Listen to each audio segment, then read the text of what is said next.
everybody. Thanks for coming today for this fun program on the Christmas tree shops.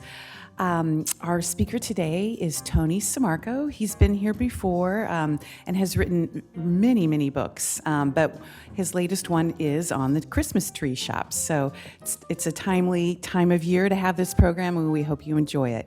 Please join me in welcoming Tony Sammarco. Well, thank you. It's a pleasure to be here. These books that I write are done by a company called Fonthill Media in London. The editor and publisher is Alan Sutton, who started the Arcadia series. So every city, town, village, and crossroads in America had an Arcadia book. Well, he did these in such a way that they actually are a little bit different than just neighborhoods or towns. They're actually things that we remember that are no longer extant. So my books on Howard Johnson's, the Baker Chocolate Company, S.S. Pierce, Jordan Marsh, and now, of course, the Christmas tree shops is a great example in some ways of things where we probably shopped and have fond memories of, but no longer exist. Well, Doreen Bilezikian, who actually founded the store in 1970 with her late husband, lives in Austerville, where we keep our summer house as well. And she, in some ways, asked in the village, would he be interested in doing a book on the Christmas tree shops? Well, I jumped at the chance. I didn't go that often, but it seemed like every nut or specialty pasta that they served was in our kitchen pantry. But I think in a lot of ways, doing this, it was something that not only showed that within 6 months when it was finished, that it was something that people of all walks of life had once shopped at, but it was a fond memory from the past. Well, seen here on the cover is the Sagamore store. This is actually at the Sagamore Bridge. It's probably the most iconic of all the stores that were built, but it shows not only a thatched roof Irish cottage, but a working windmill. And in this instance, it was something that was not only something that everybody saw, but it was a wonder in some ways when people parked to walk to the front door and then realize the wonderful things that awaited them. Well, the whole aspect was that the Christmas tree shops in the 33 years that the Bilezikians owned it became a multi-million-dollar company as well as the largest employer on Cape Cod. But they also coined that wonderful term, don't you just love a bargain?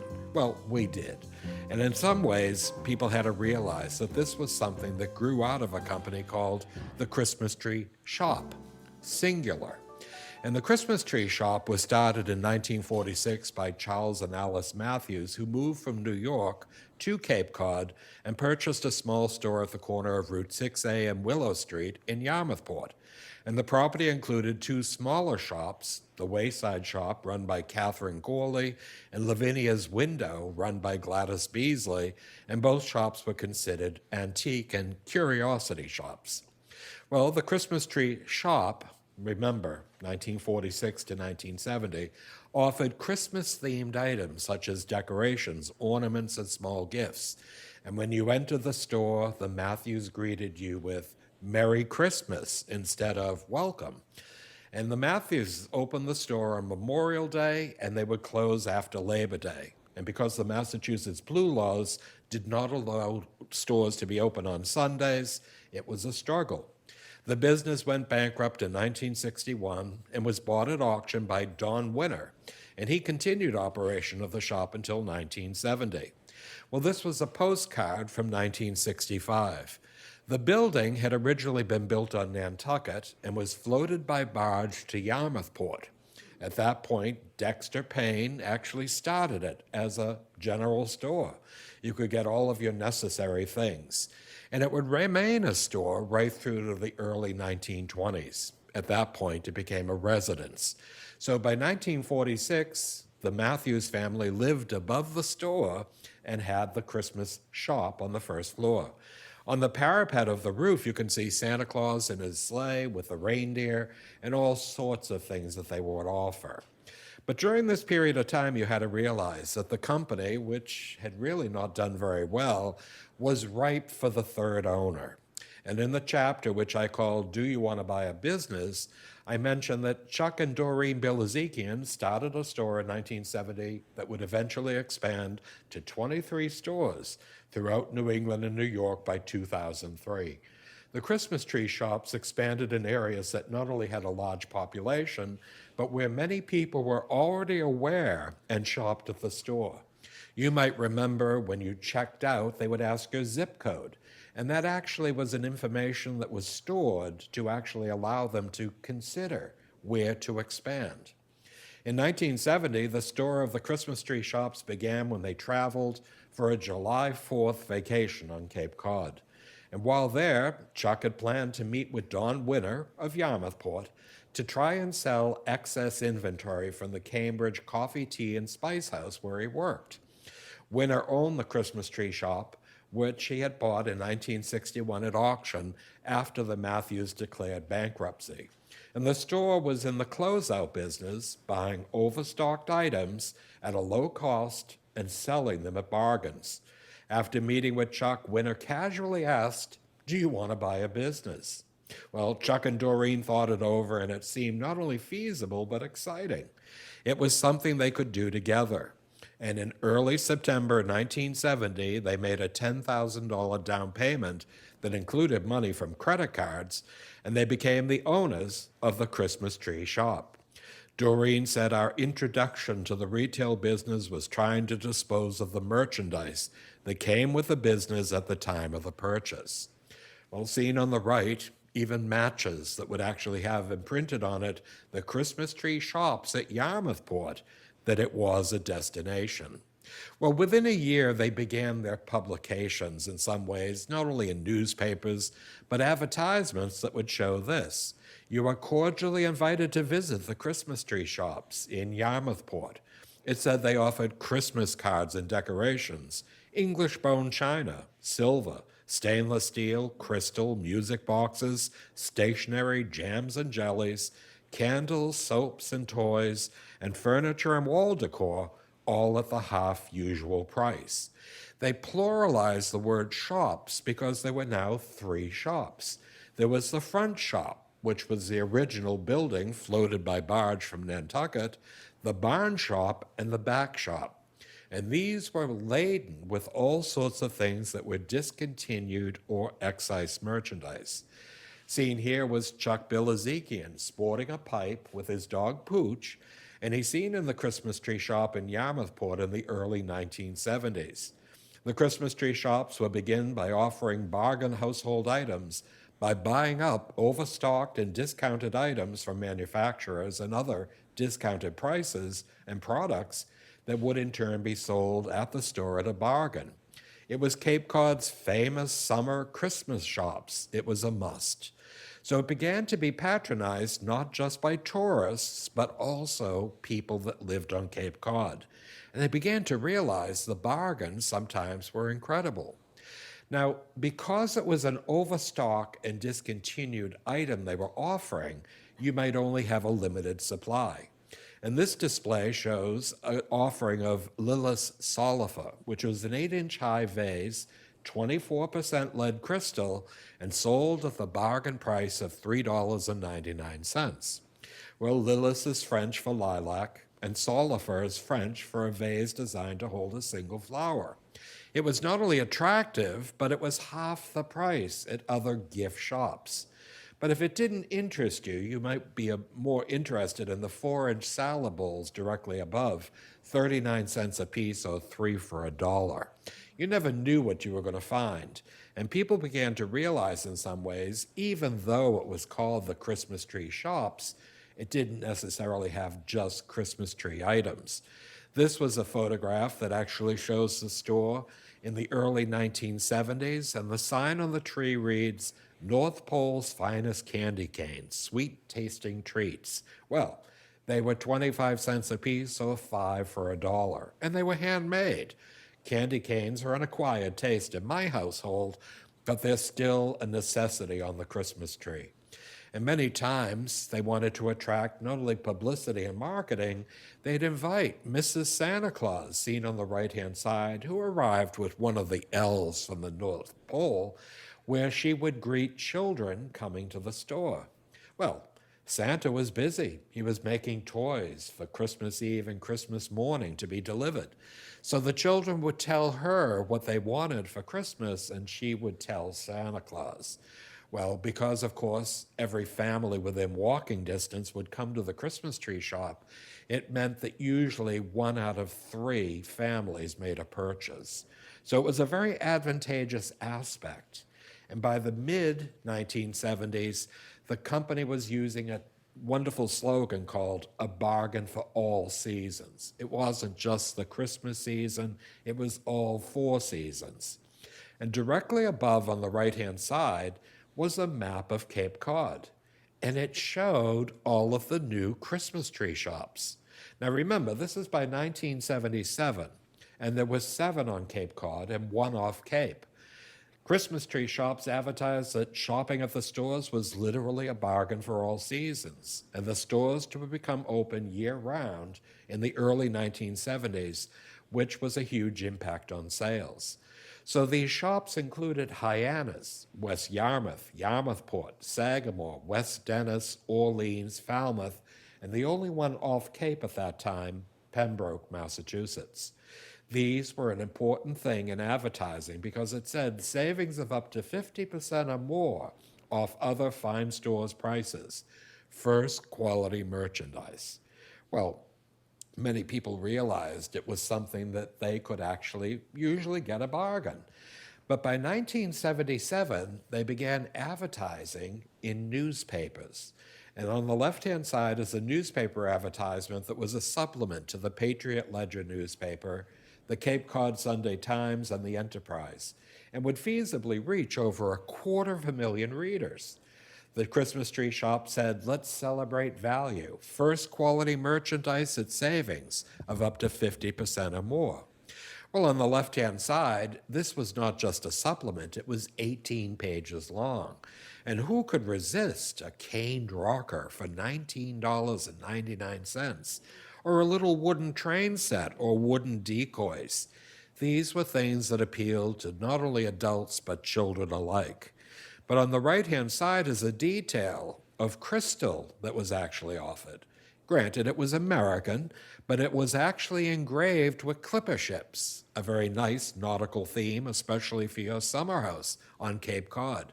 And it went the gamut of hurricane lamps, decanters, wine glasses, beer mugs, and of course serving pieces. You could buy these at a discount and impress family and friends at your next dinner party. But in many instances, by 1975, the company was really growing, and at that point, they knew they were going to be a success. The Bilezikians created a mission statement, and it said that the Christmas tree shop strived to be the premier value retailer by offering a unique and exciting shopping experience. We are committed to exceeding our customers' expectations in service, value, and selection. We foster a culture that sponsors growth and career opportunities for our employees in an atmosphere of respect and courtesy. And Christmas Tree Shop's foundation for success based on retailing excellence and sound fiscal policy. Well, the Bilezikians were well educated. They were first generation. Chuck Bilezikian's parents had come from Armenia, and Doreen Portnoy's parents had come from Russia, and they were Jewish. As first generation, they were the American dream. Chuck had graduated from Suffolk. He not only had worked at Gilchrist department store, but now the Cambridge Coffee, Tea, and Spice Company. Doreen had attended Boston State College for education, but she was working as a social worker. They didn't have a huge amount of business experience. It was on-the-job training. And whatever they did extremely well. They had employees that went the gamut from store managers, employees that stocked the shelves, swept the floors, were cash register receipts, as well as truck drivers. And the truck, as you see in the distance, said the Christmas tree shops, but this was bought in 1968 wholesale from the William Filene and Son Company in Boston. It was bought for all of $1,300 and served for over 14 years before it finally died. But it was necessary because the warehouse they had in Hyannis would actually see merchandise shipped to all of the 8 stores. Now, not every store got the same merchandise. There probably wasn't enough. And we realized in some ways that one store might have Waterford crystal, whereas another store might have English bone china. And these were the men that not only stocked the truck, but drove it to each of the stores. In that instance, they had a variety of employees with varying amounts of responsibility. And one of the groupings was called the flying squad. This is a photograph showing them getting their wings. Well, they said that the flying squad would travel to help with stocking a new store that was to open. They would also help any store that had an approaching advertisement shoot, or if a store was planning a large floor plan change, and they could come and ask if the flying squad could come and help. Well, Joyce Adams, a member of the flying squad, said that the squad offered a chance of moving up with the company, traveling to different stores, meeting new people, learning new skills, being involved from the beginning on a new venture for the Christmas tree shops. Well, in the book, I call this the Christmas Tree Shop MBA. You started at the ground and you learned every nuance of the business. And as you continued to grow, you could not only become a store manager, but even a buyer. Because by the 1970s, the very late part, and the early 1980s, the Bilezikians had both men and women buyers that went around the world. So in this instance, it was something if you proved your worth and mettle, you actually moved along. This man, name is Devon, actually wears a red vest. And this, I shouldn't say vest, apron. And the apron itself is indicative because the people would wear blue, green, or red aprons. And this was something you realized. It was something that marked whatever type of a job you had. So if you wore the blue apron, you might say that my job is to ensure every customer leaves the store happy. And if you wore the green, it might be something like to, of course, remember you can always pass the buck, or the red to ensure that our sales floor is clean, free of trash, and safe for the customers. Well, this was in lieu of some ways of things that realized people say, of course, my job is such and such. It wasn't. Your job encompassed a series of things, and cross-training was equally important. Employees were the backbone of the business, and that was acknowledged by the Bilezikians. But they sold some pretty unique things, and this was called Cape Cod Air. And it was sold by the Christmas tree shops as a whimsical souvenir for tourists visiting Cape Cod. These were bottles containing genuine Cape Cod air that was made by the Christmas tree shops. There was a proviso as customers were cautioned, quote, to avoid contamination by ordinary air, do not remove the cork after crossing the Cape Cod Canal. May be refilled at any time on Cape Cod. Well, these bottles of air, said to be genuinely fresh from the sea, sold by the boxful. And the labels were affixed to the bottles by Gregory and Jeffrey Bilezikian, sons of the owners, who were joined by their friends Nan, Beth, Susie, and Jane Johnson. The bottles cost all of 2 cents, and the labels were printed by the thousands. But they sold at $1.99, and I have to admit, I bought one of them. There was also the legend of the pickle. And on the left-hand side was a display at the holiday season where they were 4-inch green glass pickles. At $1.99, it was interesting, but if you read the legend of the pickle, maybe you would buy one. It said, to start a tradition that will surely last, here's a story about a pickle of glass.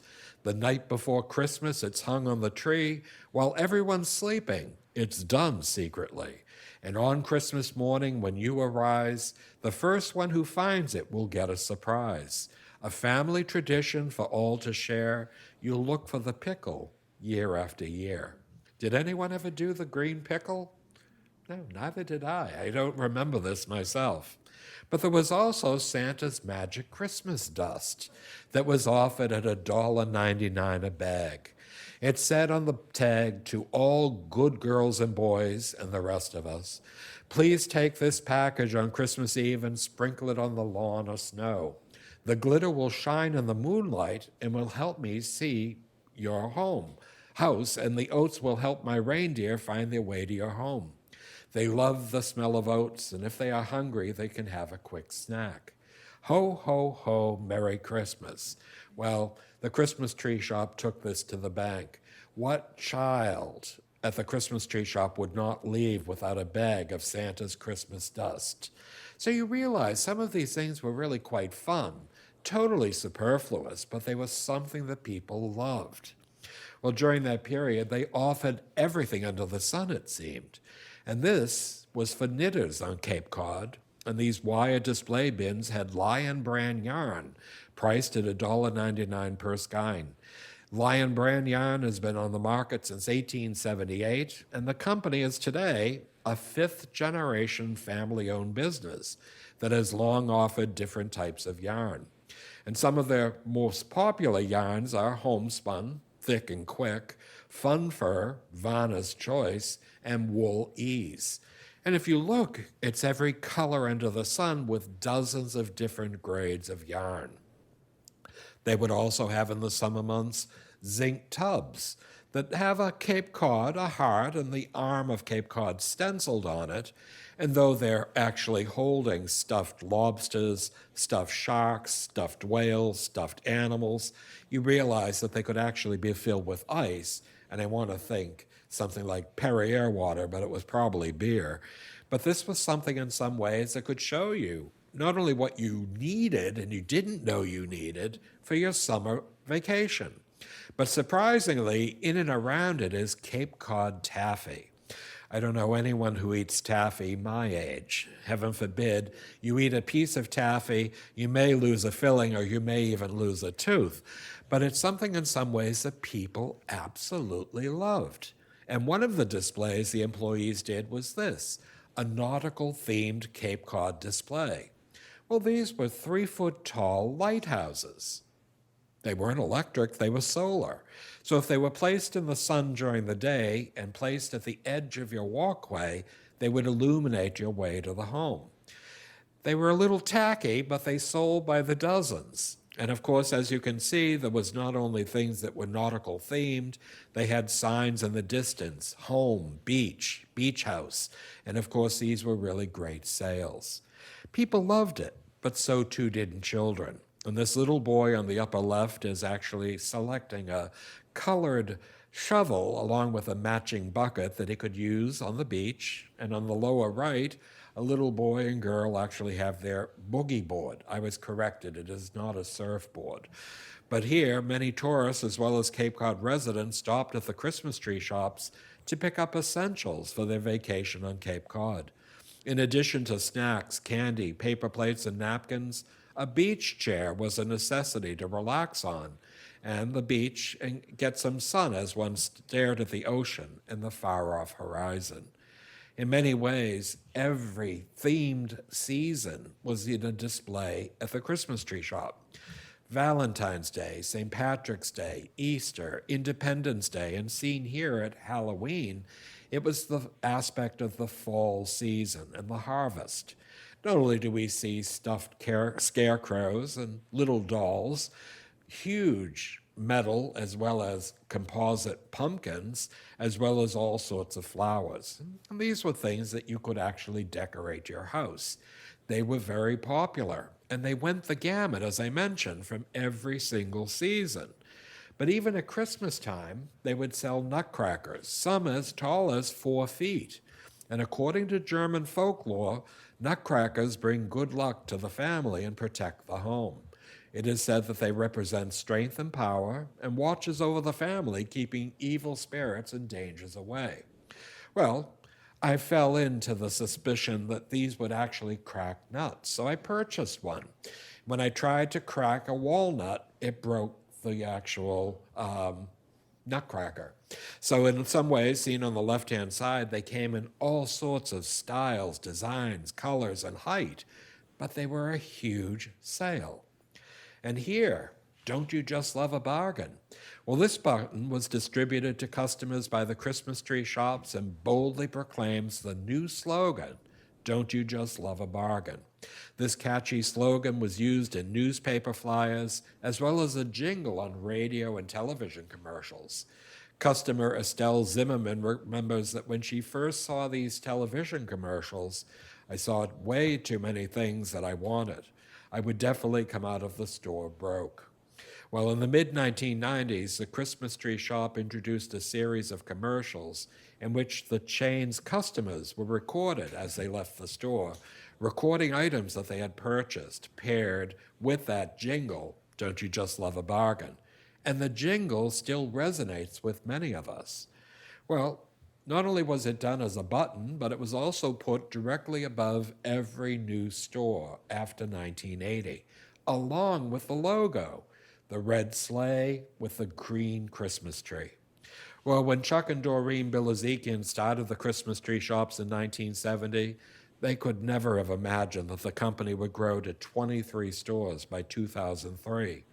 Their hard work, strong drive, mutual support, and business acumen were vital to the company's success, but they also realized that their employees were an important part of the continued growth of the company. The adage, "What will you find?" was apt, as shoppers would, without fail, find items that they never thought they needed before stepping through the door, but could not leave without. This was something that made people not only look at this as a place that was a destination, but beginning in the early 1980s, rather than the malls in which they had been located on Cape Cod, they began to build a special store. And this was the store, the first one in Hyannis. It was at the corner of what is today Route 28 and Cross Street. This is built as a railroad depot because directly behind it were the railroad yards that connected Hyannis and Boston. Well, this building, which was a huge structure inside, was unique. And because of its theme with the railroad, they decided to add to it. And seen here, Jeffrey and Gregory Bilezikian, sons of the owners, pose on car 2639 wearing their railroad conductor caps. In November 1975, Chuck bought 4 railroad cars formerly owned by the New Haven Line, which had declared bankruptcy. And during the sale, Chuck insisted that he and his son should be allowed to ride the train from Middleborough to Hyannis, where he placed them on a track directly behind his property.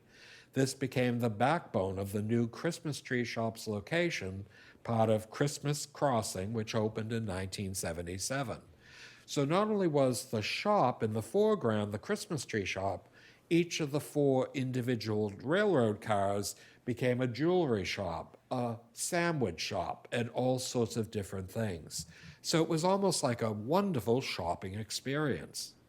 They also would actually convert the Falmouth A&P Market into the Falmouth Christmas Tree Shop. They redesigned it. Not only did they create the thickest cornice I've ever seen in my life, but they had a little belfry at the top. They also placed copper awnings, so it became a very fashionable looking building. But it was within a strip mall. This building was unique because it had some of the original figures from the enchanted village of St. Nicholas at Jordan Marsh. They were actually replaced by, of course, Macy's, and of course the newer pieces of today at Jordan's in Avon, Massachusetts. But these were pieces that no longer moved. I don't know if I would actually have the strength after 60 years to move like those automaton figures did, but they were a great attraction. And there was also the Orleans store, located at the corner of Route 28 and Route 6A. Well, this was on the site of the original Howard Johnson franchise that opened in 1935. The house where the Sprague family had originally lived was demolished, and the Bilezikians built this, a sea captain's house in Orleans, along with a connector to the, quote, barn, unquote. All new, looked like a mansion, and actually had the same theme of Orleans. And this is on opening day. They had a party for employees the night before, and all of the food that was left over was actually allowed for the people that were shopping there. Each of the stores were really quite unique. This is the Holyoke store at the Holyoke Mall. Well, the mall was an important feature there, and we see here you would enter it from the street. And of course, on the right-hand side, they had a mural painted of the history of Holyoke. But in the foreground, they decided to have a balloon with a gentleman seated in a wicker basket that ascended every 15 minutes. It did nothing, nothing. But it said in some ways that hundreds of people would gather just to watch the balloon ascend to the ceiling and then come down again. Each of these things made the stores unique. And of course, this one on Route 1 in Lynnfield, Massachusetts, was built adjacent to the old Ship restaurant. I don't know if you remember the Ship restaurant. You can see it on the far left-hand side. It was a wonderful place. I actually went there to 2 family weddings, both of which ended in divorce. But the meal and the drinks were quite good. The Bilezikians built this to look like something that not only had a lighthouse, but they also had the boathouses on either side. But it was a shop. And if you look far to the right, you'll see a little rowboat just suspended from its davits. So it had a nautical theme. And of course, here, the most iconic store of all, the Sagamore store at the Sagamore Bridge. Well, this building was built to look like an Irish cottage with a thatched roof. It had a shingled windmill along with a wooden blade that actually turned. Not only was this unique, excuse me, but it was something that was built adjacent to the Sagamore Bridge, which was used by thousands of people on a daily basis, even more so during the summer months. As it was being built, people looked at this and realized it wasn't just a store to shop in, it was something that was not only attractive, but was architecturally significant. Well, the Sagamore Christmas tree shop, according to the Cape Cod Times, had the largest thatched roof in the world. Plymouth Plantation had referred Chuck and Doreen to Irish thatchers and the source of the thatch. Thatching is the craft of weaving a roof with such things as straw, water reed, rushes, or heather, and then layering it to shed water away from the inner roof. Known as the world's first traveling thatchers, brothers Michael, William, and A.J. Cahill were from the village of Claregalway, Ireland. They came to this country and they thatched the 24,000 square foot roof that is listed in the Guinness Book of World Records as the largest thatched roof in the world. But it was not just local attention that this new store was getting. The Washington Post published a commentary that said, "This retail establishment boasts Disney-esque architecture of a humongous artificial thatched roof and windmill." It might have been Disney-esque, but it certainly was not artificial thatch. The Sagamore store won a Build Massachusetts Architecture Award as it had combined designs of various buildings in the British Isles. But one of their most important was the new Hyannis store at the Hyannis Rotary. Ed Mullen, who was the right arm of the Bilezikian, said, "To design the new Hyannis store, Chuck, Doreen, and I went to Disney World. We sat on Main Street for days like little kids, studying the buildings and working up a Victorian look for Hyannis. And when the store was done, we returned to Orlando to receive a national award for the best exterior store design of 1999. Well, this was something that not only had a tower in the center, which was a clock tower and bell tower carillon, but on either side, these projecting towers. They had slate roofs, crenellation at the very top, and seen here at dusk, beautifully illuminated. Was it necessary? No. But when they did these things, they made each one of these new stores unique and attractive, and people loved to look at these buildings. But the Hyannis store would also have a 4-sided clock that was manufactured by the E. Howard Clock Company. The company was established in Boston in 1858 by Edward Howard and Charles Rice and was a leading American manufacturer of luxury watches and clocks. And the 4-sided clock was made between 1910 and 1920. It had originally been on a meeting house steeple and was repurposed. But on the lower right-hand side, A Verdun Company glockenspiel was installed below the clock and was a unique attraction that delighted people. It sported moving figures at different times of the day, and the glockenspiel played songs such as Three Cheers for the Red, White, and Blue, Old Man River, and Morning Has Broken, among other songs. Has anybody ever been to Prague and we've seen the glockenspiel of the figures that actually turn? Was it necessary? No.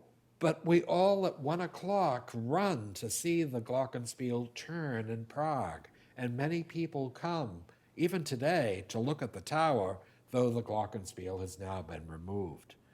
But they also had a carillon, and the carillon created music that greeted arriving shoppers as well as bidding farewell to shoppers, bringing their bargains to their cars. The carillon was composed of a large bell and 24 smaller bells, ranging in 2 octaves. The large bell rings every hour on the hour and was cast in 1942, and the 24 smaller bells were cast in Holland in 1989. These still ring the hour to this day. And it's a great example to see something, and you can see the glockenspiel on the lower left-hand side, of something that was, all right, it told time, but of course, to have a carillon in a shopping mall was something that was unique. And everyone looked at the Christmas tree shop as something that truly was a unique shopping experience. Well, by the 1990s, they were expanding throughout New England. This is the South Portland, Maine store.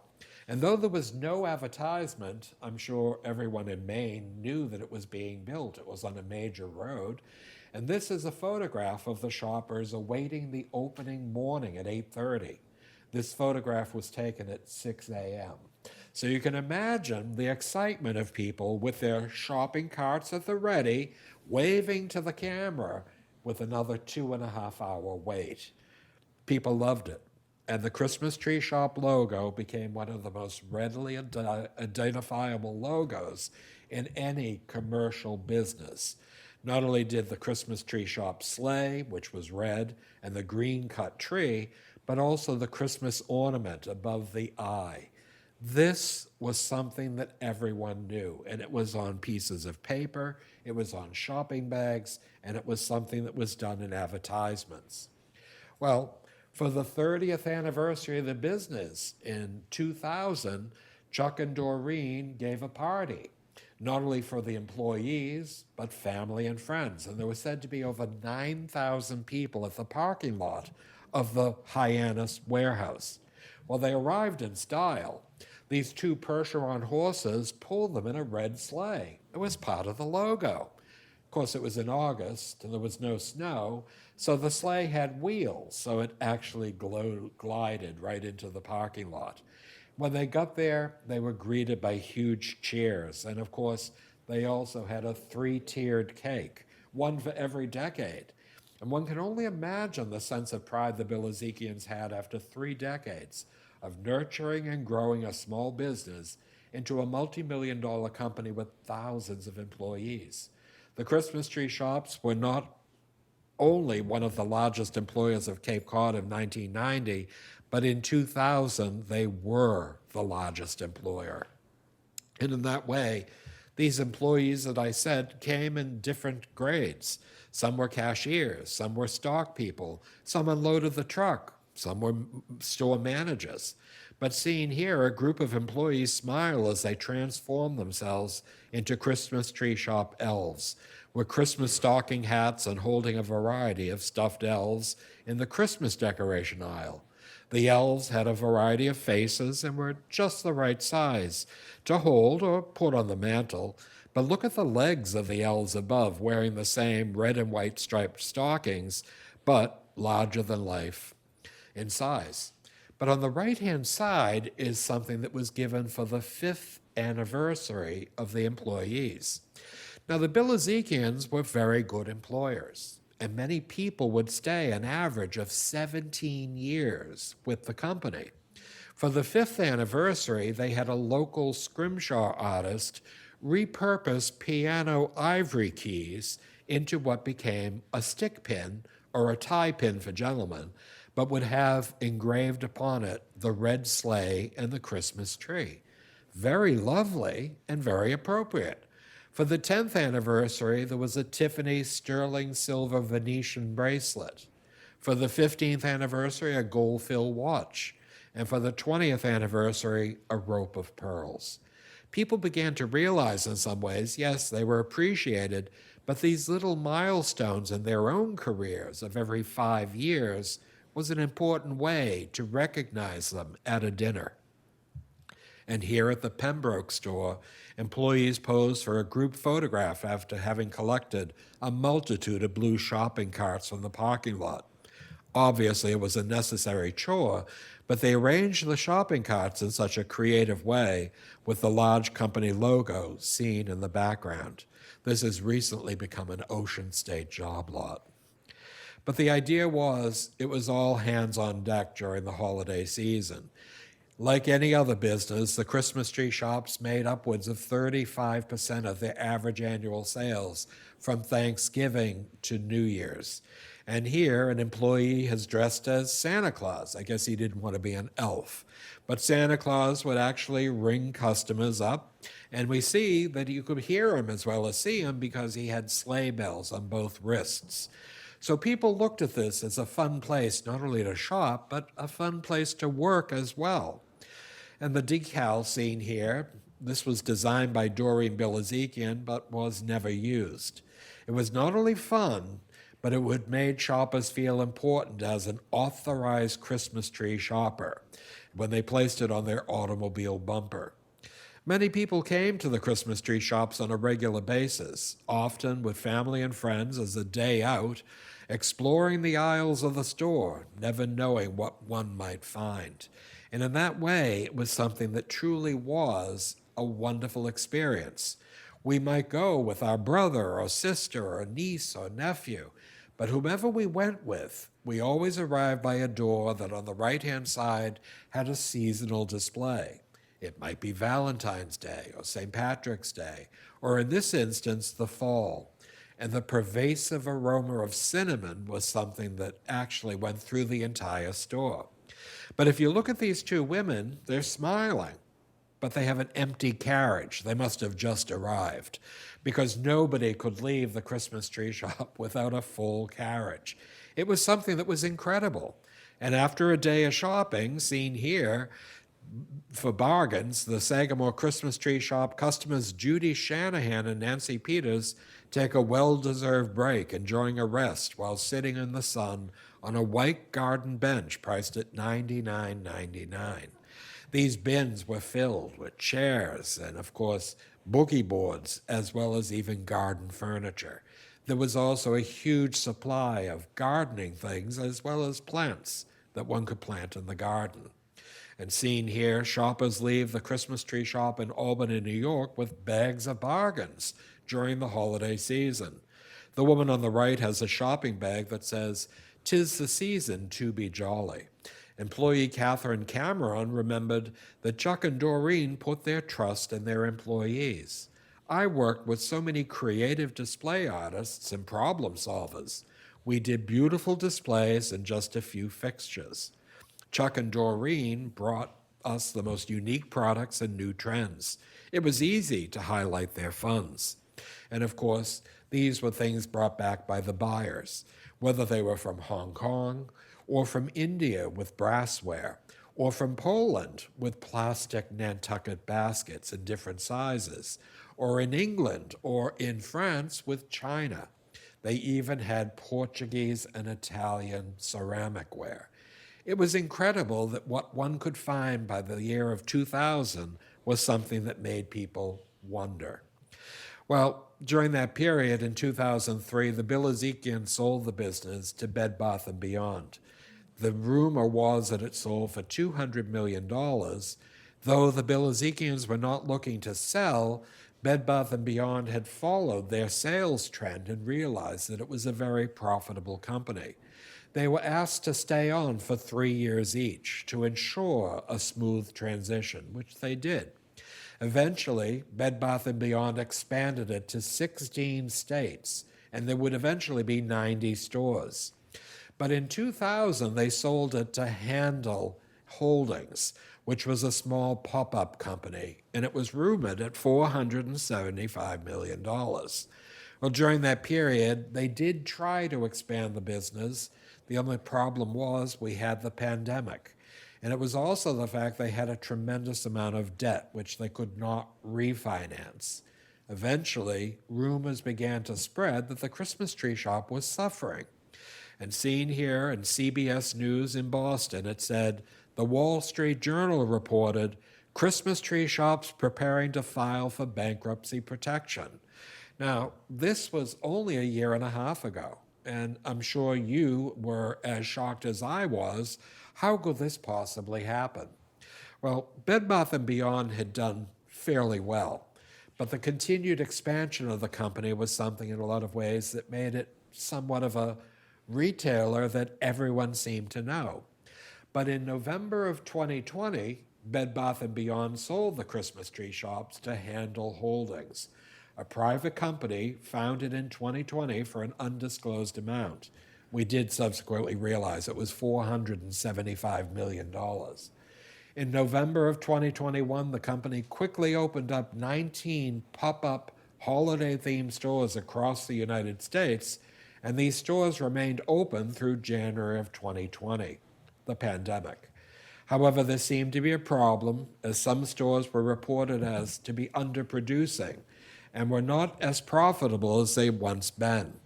Reuters reported that the United States bankruptcy judge Thomas Horan had converted the company's bankruptcy, Chapter 11, to Chapter 7 liquidation, and Horan ordered a court-appointed trustee to oversee the process to ensure that employees were paid for hours worked during the recent going-out-of-business sales.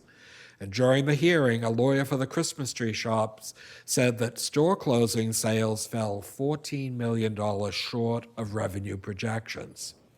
By transforming it into a Chapter 7 liquidation, Handel Holdings could sell all of the merchandise as well as the interior fittings of the stores to pay off their debt.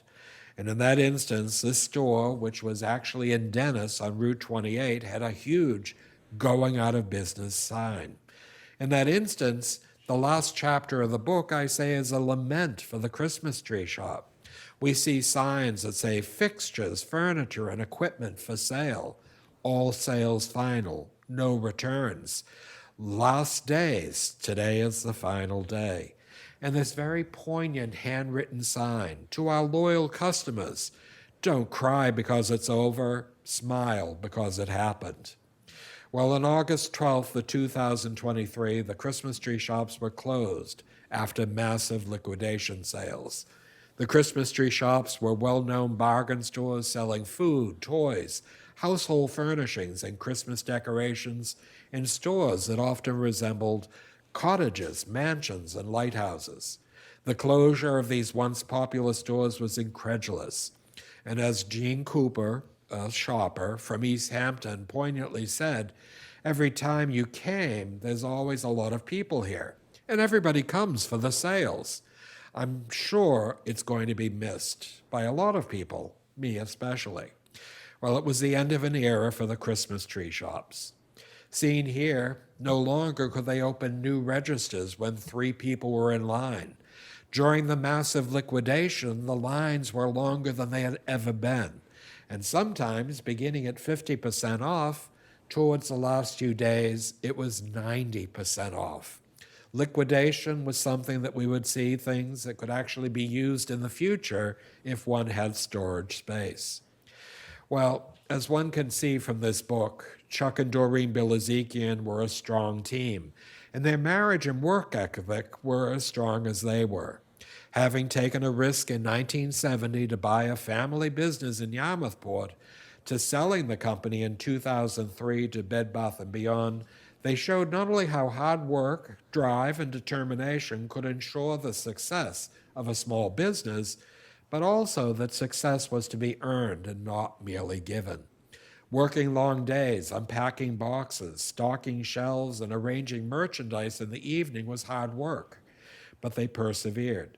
and they grew the small seasonal business into a thriving year-round business that became a destination on Cape Cod. Well, this book was something in some ways that I wrote, not only using scrapbooks, but every newspaper clipping that I could find. And I said, yes, we did love a bargain, and we loved the Christmas tree shops. Everyone of a certain age will realize in some ways that this was something that we're going to miss, not just during this holiday season, but in the future. The buildings in some ways still survive. Many of them have been converted. The Orleans store is now the most elegant Ace hardware store in Cape Cod. Some of the stores have become Ocean State job lot. And in the newspaper today, the building seen here at the Sagamore Bridge is to be demolished. The windmill will be kept, but they'll be building 4 buildings for affordable housing on Cape Cod. I always thought it would make the best Irish pub and restaurant on the Cape, but it's so large, and the thatched roof does need to be rethatched, which is $250,000.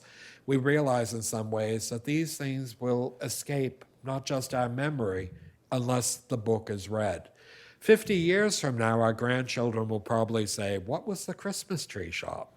But in this instance, it was something that was truly part of our lives. Thank you. I hope you enjoyed it.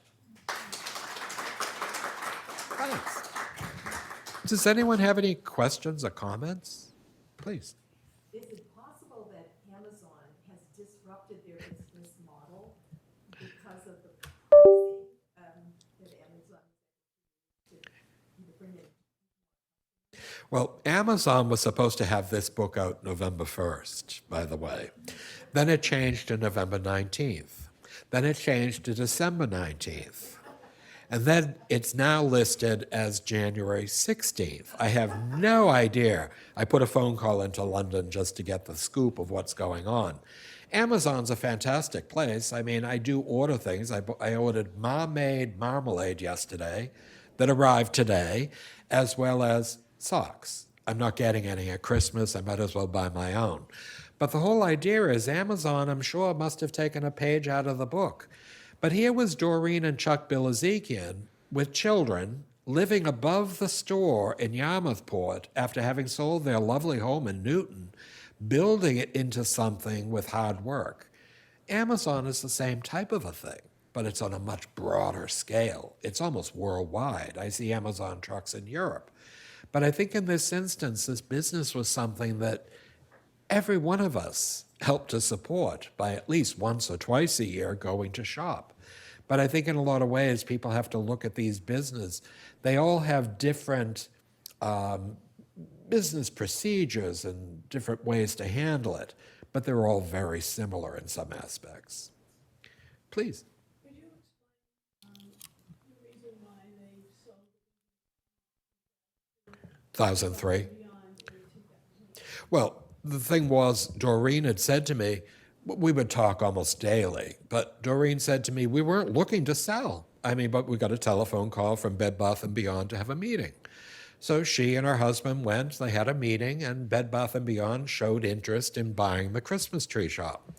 They did say over the year, just before that, if they continued to expand, all right, they had 23 stores and probably 10,000 employees. If they continued, they were going to basically begin to lose control. The company could spiral out of control with so many things. What if a manager of one store didn't do what they necessarily thought he should be doing? And the company could suffer. Well, they discussed it. $200 million in 2003 today would be the equivalent of about $500 million. It's a tremendous sum of money. But what they did was not only to sell the company, but they ensured a stable transition. They stayed with the company.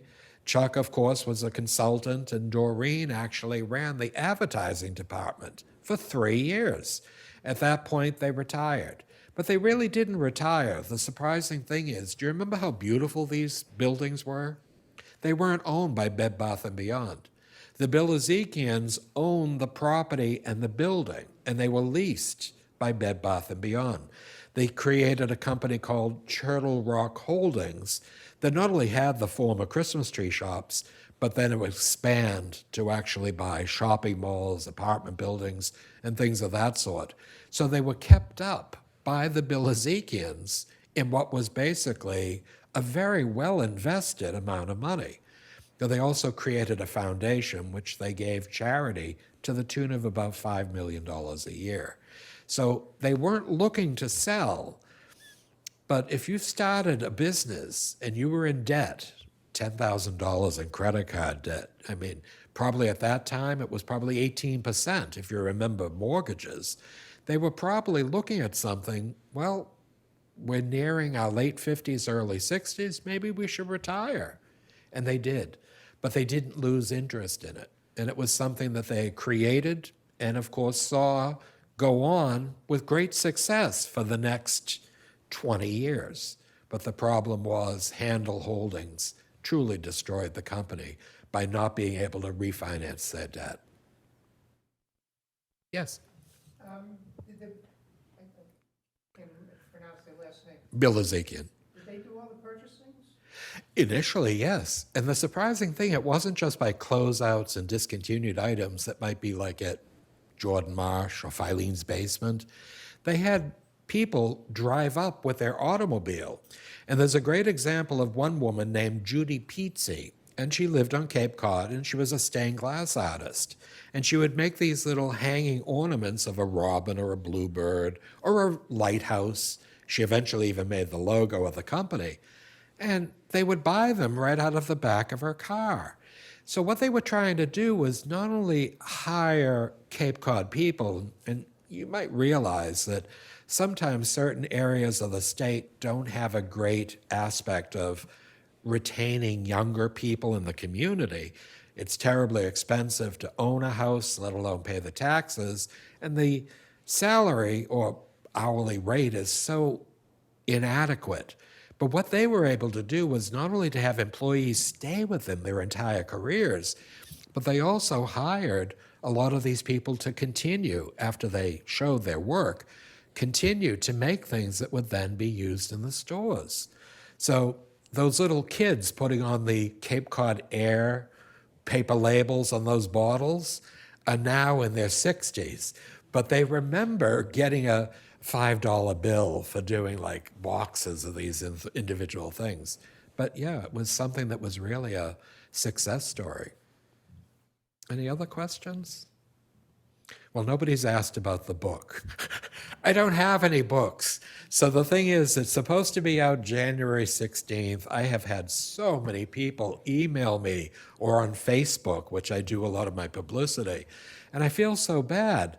But as you can see, this is something you might want to actually purchase for yourself or buy or even use a copy from the local library. It's a fascinating book, and there's wonderful text in it. Thank you all so much for coming. Thank you.